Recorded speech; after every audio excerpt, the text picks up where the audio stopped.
ধর্ম যদি যার যার হয়, উৎসব কেন সবার?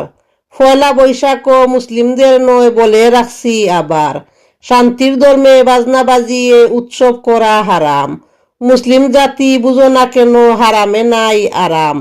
কণিকের উৎসবে উল্লাস করলে আটকে পড়বে নালিশে। মুসলমানদের দিন শুরু হয়নি পান্তা কিংবা ইলিশে। পুরুষ কষ্ট পাইলে নষ্ট হয়ে যায় আপন মানুষের কারণে। জীবন সঙ্গিনী কষ্ট দিলে শান্তি খুঁজে মরণে। সংসার সামলাতে যেই পুরুষটা নিজের কথাটাও ভাবে না, তাহার সাথে করো কেমনে পরকীয়ার চলনা। যুদ্ধে গিয়ে যেই পুরুষটা তলোয়ারের আঘাতে মরে না, সেই পুরুষটাই নারী তোমার ছলনায় পড়লে বাঁচে না। প্রেম শিখাইয়া তোমার মায়ায় করলায় আমায় আটক, শেষ পর্যায়ে সাইরা গিয়া সাজাইলায় কেন নাটক। চরিত্র তোমার শক্ত ছিল, মনে ছিল না মায়া, সুযোগ বুঝা পাল্টি মারলা অন্য মানুষ পাইয়া। গলা টিপা হত্যা করলা আমার অবুঝ প্রেমটারে, অভিশাপ না দিলেও থাকবা তুমি ও মানুষের কাতারে।